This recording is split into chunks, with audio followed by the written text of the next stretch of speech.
नमस्कार, news for nation देख रहे हैं आप। आपके साथ मैं हूं रिजा शर्मा। सीएम नीतीश आज चुनावी रैली करने वाले हैं, शंखनाद करने वाले हैं।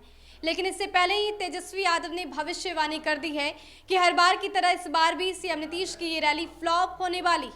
दरअसल तेजस्वी यादव ने कहा है कि इससे पहले भी कितना भी यंत्र लगाकर उन्होंने रैलियां की, लेकिन क्या दशा हुई ये सबने देखी है। एक बार फिर से सीएम नीतीश की ये रैली फ्लॉप हो जाएगी। इसके साथ उन्होंने कहा है कि रैली तो वर्चुअल है, लेकिन एक्चुअल मुद्दे से उन्हें हम भटकने नहीं देंगे।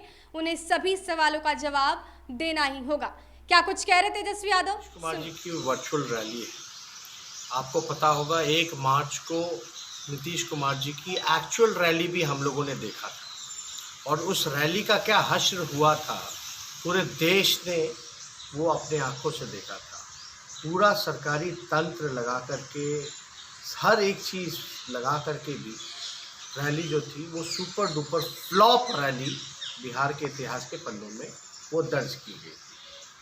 आज जब वर्चुअल रैली कर रहे हैं नीतीश कुमार जी, तो मैं कहना चाहूँगा कि बिहार जो है युवाओं का प्रदेश है, और एक्चुअल जो बातें हैं वो हम इनसे करना चाहेंगे। कुछ सवाल मुख्यमंत्री से पूछना चाहेंगे। वर्चुअल के बहाने एक्चुअल बात से मुख्यमंत्री को भटकने नहीं देंगे। इसलिए हम उनसे सवाल पूछना चाहेंगे कि ये जब ये बातें करेंगे तो घिसी पिटी बातें करेंगे, कोई नई बातें नहीं करेंगे। जो बासी बातें हैं उनको बासी पन्नों में इतिहास के रहने दीजिए, लेकिन उनसे ज्वलंत जो मुद्दे हैं, नीतीश कुमार जी बताएं कि 15 साल इनको मुख्यमंत्री रहते हुए हुआ, यहाँ अभी भी पलायन नहीं रोक पाए। भूखमरी जो है वो बढ़ गया, बेरोजगारी जो है वो बढ़ गया, और आप देखिएगा कहीं भी कारखाना उद्योग जो है वो बिहार में नहीं लगा। गरीबी जो है सबसे ज़्यादा जो है पूरे देश में वो बिहार में है। लगभग 52% गरीबी बिहार में है, और लगभग बेरोजगारी दर जो है 46.6, यानी बिहार जो है देश का बेरोजगारी का केंद्र बन चुका है। पलायन लगभग 50% है, जो हर दूसरा परिवार जो है पलायन कर रहा है। तो ये आंकड़े हैं। आप देखिएगा नीति आयोग में सबसे, अगर उसके रिपोर्ट में अगर कोई सबसे फीसदी राज्य है तो बिहार है।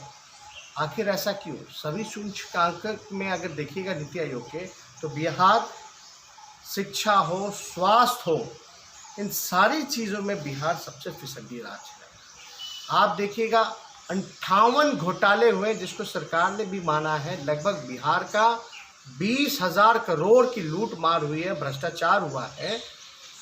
इस पे नीतीश कुमार जी बोले एनसीआरबी का जो आंकड़ा है, जिसमें राष्ट्रीय औसत 21 है आपका क्राइम को लेकर के, वहीं बिहार का सबसे ज़्यादा अगर कहीं क्राइम है तो वो बिहार में है। 40 पॉइंट करके 40.7 जो है एनसीआरबी के रिपोर्ट में है। तो नीतीश कुमार जी को ये बताना चाहिए कि 15 सालों में उन्होंने कितने लोगों को रोजगार दिया, और कोरोना और बाढ़ में वो गायब क्यों रहे। इसलिए जो ये एक्चुअल जो ओरिजिनल जो बातें हैं, इस पे मुख्यमंत्री जी को जवाब देना चाहिए कि बिहार में उन्होंने कारखाने, शुगर मिल, पेपर मिल, जूट मिल, उनके कार्यकाल में कितने बंद हो गए। और आपको पता है देश का जीडीपी जो है नेगेटिव में आ गया है। 23.7 जो है जीडीपी का रेट है। तो आप बिहार का अंदाज़ा लगा सकते हैं कि बिहार की क्या स्थिति होगी। ये आर्थिक समस्या से हम लोग जूझ रहे हैं।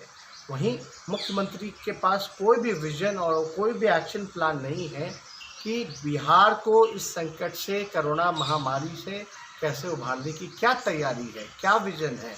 ये मुख्यमंत्री जी चाहेंगे कि ये बताएं लोगों को, लेकिन आप देखिएगा इन लोगों को केवल और केवल कुर्सी से मतलब है। जनता रोती रही, जनता जो है महामारी में, बाढ़ में त्राहिमाम करती रही, लेकिन आज तक उनका आंसू पोंछने नीतीश कुमार जी नहीं गए, बल्कि इनका खुद का आँख का आंसू जो है वो सूख चुका है। इसलिए हम जवाब जानना चाहेंगे कि आखिर पलायन आपने क्यों नहीं रोका। सुप्रीम कोर्ट के ऑर्डर के बाद भी आपने उनको रोज़गार मजदूरों को क्यों नहीं दिया। वो मजदूर जो है वापस फिर से पलायन कर रहे हैं। तो ये जो एक्चुअल मुद्दे हैं, इस पर आप बताइए क्यों स्वास्थ्य व्यवस्था चरमराई हुई है, पूरी तरीके से बिहार में जल जमाव लगा रहता है, हर जगह जो है समस्या ही समस्या है, लेकिन उसका कोई उपाय आज तक इन्होंने नहीं निकाला। तो हम तो बिहार की जनता, अगर मुख्यमंत्री जी वर्चुअल रैली में आ रहे हैं तो ये सुनना चाहिए। अब ये बातें करेंगे, जहाँ तक हमको उम्मीद है कि इन सवालों पर, बेरोजगारी पर, पलायन पर, गरीबी पर, भुखमरी पर मुख्यमंत्री कोई शब्द नहीं बोलेंगे, एक शब्द नहीं बोलेंगे। वो बोलेंगे हमको गाली देंगे, वही बासी बातें जो है इतिहास के बासी पन्नों में जो चीज़ें रह गई हैं वही चीज़ें दोहराएंगे, कुछ नया नहीं बोलेंगे।